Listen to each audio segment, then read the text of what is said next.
Hello students, BA third year, विषय समाजशास्त्र और टॉपिक है इमाइल दुर्खीम सामाजिक सुदृढ़ता। ये लास्ट वीडियो है इस टॉपिक का।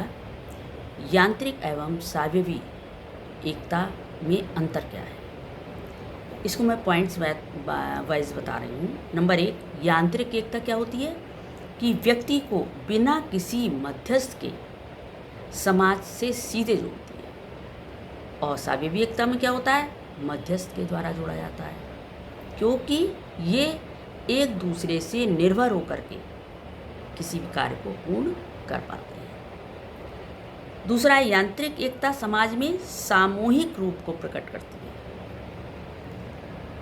और सावयवी एकता क्या करती है, ये सामूहिक रूप को प्रकट नहीं करती।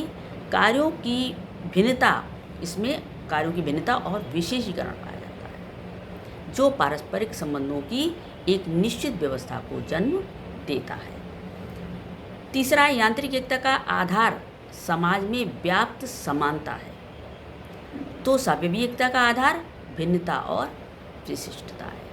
नेक्स्ट, यांत्रिक एकता की अभिव्यक्ति दमनकारी कानूनों में होती है, और सावयवी एकता की इसमें होती है प्रतिकारी कानूनों में होती है। नेक्स्ट, सामूहिक पर बल देती है ये यांत्रिक एकता, और सावयवी एकता व्यक्तिगतता पर, व्यक्तिगत स्वतंत्रता पर बल देती है। यांत्रिक एकता की शक्ति सामूहिक चेतना में पाई जाती है, और सावयवी एकता की शक्ति उसकी कार्यात्मक भिन्नता पर निर्भर करती है। नेक्स्ट, यांत्रिक एकता व्यक्ति और समाज के बीच प्रत्यक्ष एवं सीधा संबंध स्थापित करती है, और सावयवी एकता में व्यक्ति और समाज में सीधा संबंध नहीं वरन अप्रत्यक्ष संबंध होता है। विशिष्ट कार्यों के लिए वो अन्य व्यक्तियों पर निर्भर होता है। नेक्स्ट, यांत्रिक एकता व्यक्तित्व के विकास में बाधक और उसके प्रतिकूल है, और ये सावयवी एकता क्या है कि ये मिलकर के कार्य को पूर्ण करती है, तो इसमें व्यक्तियों का संपूर्ण विकास होता है, क्योंकि किसी कार्य को जब मिलकर के पूरा करते हैं तो कार्य पूर्ण रूप से संतुष्टि प्रदान करता है। नेक्स्ट है, यांत्रिक एकता की तुलना निर्जीव और अचेतन वस्तुओं से करती है, और सावयवी एकता की तुलना शरीर से की गई है जिसमें जान है। यांत्रिक एकता में जीवन से संबंधित अनेक प्रकार की सामूहिक भावनाओं का प्रचलन पाया जाता है।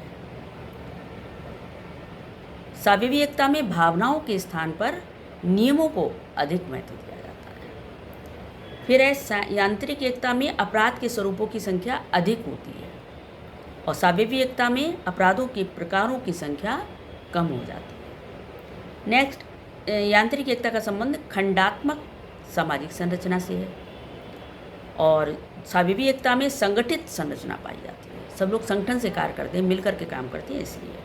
यांत्रिक एकता में धर्म की प्रधानता पाई जाती है, धर्म के आधार एक ही धर्म होता है उनका, उसी आधार पर कार्य करते हैं, और सावयवी एकता में धर्म का प्रभाव घट जाता है और इसका विशेषीकरण हो जाता है। नेक्स्ट है, यांत्रिक एकता प्राचीन, सरल और आदिम समाजों में पाई जाती है, और सावयवी एकता आधुनिक समाजों में पाई जाती है।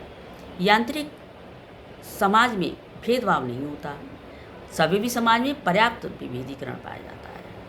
कार्य की विशिष्टता एवं दक्षता विभेदीकरण को जन्म देती है। यांत्रिक समाज की सुदृढ़ता नैतिकता पर आधारित होती है, और लोग परंपरा के अनुसार अपने दायित्वों का निर्वाह करते हैं, और ये सावयवी एकता जो होती है वो परंपरा के अनुसार नहीं होती है, ये आधुनिकता के आधार पर होती है। यांत्रिक एकता वाले समाजों में श्रम विभाजन और विशेषीकरण का अभाव पाया जाता है, और सावयवी एकता में श्रम विभाजन और विशेषीकरण पाया जाता है। तो इस तरीके से दुर्खीम का मत है कि सावयवी एकता संविदात्मक संबंधों को जन्म देती है। श्रम विभाजन में लोग अलग अलग प्रकार के कार्य करते हैं, समझौते के आधार पर ही एक दूसरे से को सहयोग देते हैं एवं सेवाएं प्राप्त करते हैं। दुर्खीम ने सामाजिक उद्विकास का संबंध भी श्रम विभाजन और सामाजिक एकता से जोड़ा है। प्रारंभ में समाज यांत्रिक एकता पर निर्भर था, जिसमें श्रम विभाजन विशेषीकरण नहीं था और दमनकारी कानून प्रचलित था। सामूहिक चेतना प्रबल थी, समूह की प्रधानता थी। धीरे धीरे समाज में सदस्यों की संख्या बढ़ी, आवश्यकताओं में उनकी वृद्धि हुई और श्रम विभाजन और विशेषीकरण पनपा। व्यक्तिगत भिन्नताएं बढ़ी, प्रतिकारी कानून बने, सामूहिकता का ह्रास हुआ और व्यक्तिगता में वृद्धि हुई। समानता का स्थान विभिन्नता ने ले लिया। ऐसे समाजों में स्वाभाविक एकता पाई जाती है। इस प्रकार समाज के विकास के दौरान यांत्रिक एकता और धर्म का प्रभाव क्रमशः घटता जाता है और सामाजिक संरचना की जटिलता में वृद्धि होती जाती है। दुर्खिम ये भी स्वीकार नहीं करते कि श्रम विभाजन के कारण मानव के सुख में वृद्धि हुई है या सुख वृद्धि की इच्छा ही श्रम विभाजन को जन्म देती है।